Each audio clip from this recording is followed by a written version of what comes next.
Eu vou te trazer aqui 3 small caps muito baratas que pagam dividendos e que estão fora do radar do mercado financeiro. Vem comigo. A você que está chegando agora, seja muito bem-vindo. Meu nome é Luan, consultor de valores mobiliários, e neste canal eu te ajudo a alcançar a liberdade financeira. E qual é a ideia da small cap em si? Para você que eventualmente está começando. Veja, small cap quer dizer empresa de menor capitalização, ou seja, empresa que vale menos em comparação com as outras empresas da Bolsa de Valores. Por que seria interessante dar atenção a essas empresas? Qual que é a lógica por trás disso? É que empresas menores, no geral, possuem maior potencial de valorização, porque são menores. É claro que, deixa eu fazer uma ressalva, não é qualquer empresa pequena que tem um alto potencial de valorização, porque ela pode estar num nicho de mercado que não tem tanta demanda, um nicho muito pequeno, e talvez ela já domine aquele mercado mesmo sendo pequena. E quando eu falo empresa pequena, estou falando de empresa que vale até 2 bilhões de reais na Bolsa de Valores.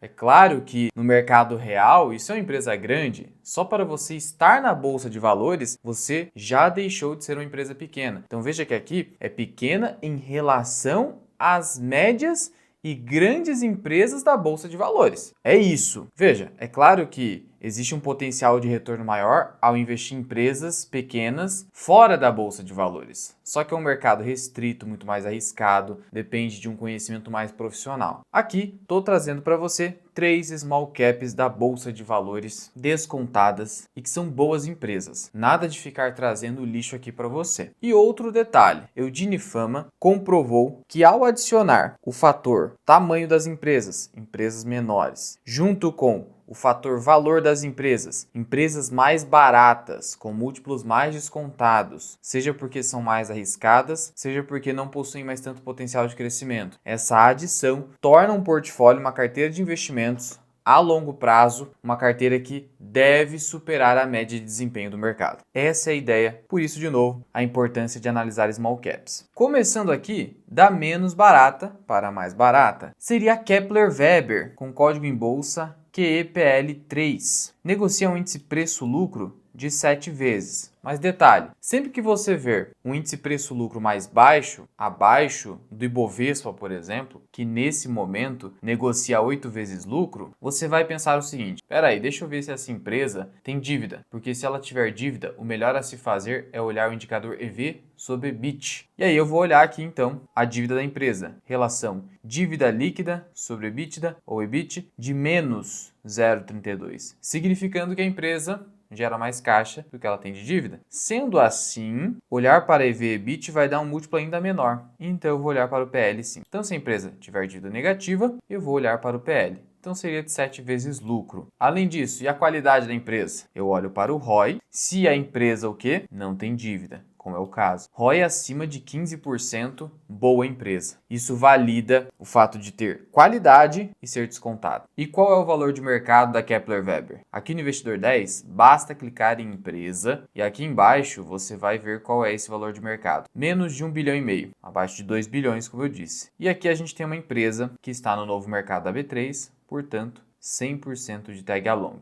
Além disso, nos últimos anos, vem pagando bons dividendos. Em 2024, pagou 84 centavos por ação. Isso dá um yield superior, no preço atual, a 10%. Sendo que a empresa atua no setor rural e, basicamente, ela atua no pós-colheita. É uma empresa de armazenamento de grãos. E ela tem uma solução completa nesse segmento, produzindo um retorno sobre o capital investido ou um retorno sobre o patrimônio líquido acima de 15%, que é o que a gente busca. E vem apresentando um bom crescimento de lucro. Portanto, uma empresa do setor rural, e a gente sabe que o agronegócio no país é bastante forte, é um diferencial do nosso país, que está aí bastante descontada, esquecida pelo mercado, pouco comentada, inclusive. E o motivo dessa queda foi a queda nos resultados entre o ano de 2023 para o ano de 2024. O agronegócio sofreu em 2024, então isso gerou essa volatilidade. Geração de caixa decresceu 30%,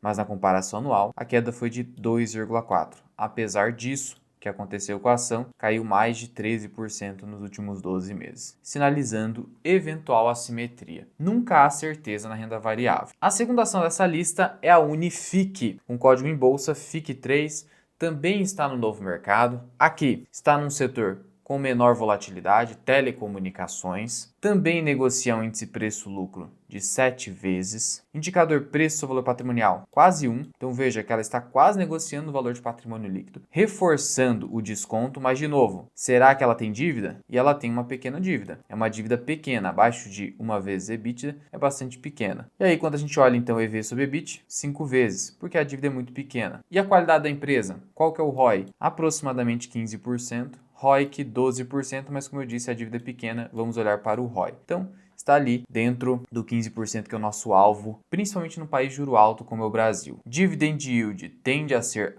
superior a 6% nesses preços, particularmente abaixo dos R$ 4,00 em nossa visão. O Unifique está num bom preço. Valor de mercado também bem abaixo de 2 bilhões de reais, 100% de tag along. Histórico de dividendos, uma escadinha. Isso é positivo, te protege da inflação. Histórico de resultados também bastante consistente. Não bastasse isso, essa empresa vem crescendo a sua receita líquida acima de 20% ao ano, assim como o seu lucro líquido, não sacrificando rentabilidade por conta do crescimento. Isso mostra uma certa vantagem competitiva com a Unifique. Ela ainda não publicou o resultado do quarto trimestre, fechando o ano de 2024, mas temos o último resultado trimestral do terceiro trimestre e margem EBITDA, olha o tamanho, 50%. Segmento de telecomunicações, a empresa tem foco em fibra ótica, tem uma margem EBITDA bastante alta. Churn, que isso? Taxa de cancelamentos das assinaturas, 1,61%, abaixo de 2%, é uma taxa baixa. Receita líquida cresceu de um trimestre para outro, quase 11%. Geração de caixa cresceu mais de 15%, lucro líquido cresceu mais de 13%. Então você vê que a gente está falando aqui de resultados consistentes. Então veja que, na pior das hipóteses, a empresa vai crescer mais de 10%. Ainda assim, ela negocia a um índice preço-lucro de 7 vezes, bem abaixo de pares do setor, como por exemplo a Telefônica Brasil e a TIM. Isso gera um desconto e esse desconto decorre do fato de ser uma empresa mais fora do radar por ser uma small cap. Small cap geralmente fica fora do radar das grandes instituições financeiras porque elas possuem menor liquidez e aí não dá para fazer grandes operações. Note o seguinte, vou clicar aqui de novo em empresa e você vai ver que esse tipo de empresa não tem tanta negociação no dia. E aí você vai olhar isso aonde? Na liquidez média diária. Liquidez média diária, 1,4 milhão, menos de 2 milhões de reais. Então tem uma liquidez de fundo imobiliário. É por isso que não tem tanta cobertura. Ainda assim é aí que o pequeno investidor pode se beneficiar, porque você provavelmente não tem tanto dinheiro para investir. Aí faz sentido você olhar para essas empresas, também por conta dos motivos que eu contextualizei no começo desse vídeo. E antes da gente ir para a última empresa desse vídeo, eu gostaria de te convidar a conhecer nossos cursos e consultoria, clicando aqui embaixo na descrição e no primeiro comentário fixado. No meu treinamento, você vai se tornar um investidor independente e muito consciente das decisões que você vai tomar e com certeza vai aprender a escolher as melhores empresas, small caps, large caps ou qualquer outra classificação. Ou então você pode ser o nosso cliente, caso esse seja o seu interesse. De novo, link aqui embaixo. E a última ação da nossa lista é a Soja 3 ou Boa Safra. Essa empresa aqui também tem um valor de mercado bem pequeno, olha só, 1,37 bilhão, negocia um índice preço-lucro de 4,90, particularmente bem descontada, também é um PVP de 1,05. Então você nota o seguinte, boas small caps hoje no Brasil estão bastante descontadas. Por quê? Porque com a taxa de juro encaminhando para 15% ao ano, cada vez mais os investidores passam a exigir um prêmio de risco maior nessas empresas. Porque, simplesmente por serem menores, são consideradas mais arriscadas. É isso que acaba prevalecendo. Então, é isso aí que você vê na tela, né? Empresas negociando muito abaixo da média do Ibovespa em termos de múltiplos. Mas e aí, a Soja 3 tem um bom retorno sobre o patrimônio líquido, acima de 20%, dívida negativa, EV sobre EBIT com a dívida negativa não vale olhar. Então sim, temos uma empresa aí com bastante desconto. E olha só, outra característica. Nessa nossa lista, vimos duas empresas do setor do agronegócio. Boa Safra, Kepler Weber, sinalizando que o mercado ficou pessimista e ainda continua pessimista por conta do juro alto, mas acabou trazendo o que aconteceu no ano passado para o corrente ano de 2025. Isso, de novo, me parece uma assimetria, não sei você, comenta aqui embaixo a sua opinião. Já em termos de dividendos, ela é mais inconsistente. pagou bastante em 2023, só que em 2025 começou pagando aqui 14 centavos. Ela tem a capacidade de pagar 30 centavos no ano. Se ela pagar 30 centavos no ano, a gente está falando de um dividend yield de 5. Ok, não é grande coisa. Aqui o foco mesmo é se beneficiar dessa assimetria, sendo que pelo preço justo do Graham, ela teria um upside superior a 100%. E a gente nota que a receita vem crescendo consistentemente, também 100% de tag along, só negocia quase 5 milhões de reais por dia, claro. Como o dividend yield tende a ser inferior a 5%, o preço teto do Bazin ainda gera downside de quase 25%. De todo modo, parece uma opção válida no setor de agronegócio aqui no país, entre small caps. Mas lembre-se, empresas do setor do agronegócio são mais cíclicas, ao contrário da Unifique, por exemplo. Por que são mais cíclicas? Porque estamos falando de commodities agrícolas que são bastante sensíveis ao câmbio e à lei da oferta e da demanda. Sendo que quando a gente fala de setor de telecomunicações, praticamente a gente sempre precisa de internet, sempre a gente vai precisar de telefone, não é o caso da Unifique, mas é mais foco aqui em internet, de qualquer forma a gente sempre precisa. Basta a empresa ter um serviço de qualidade, basta que ela consiga fidelizar o cliente,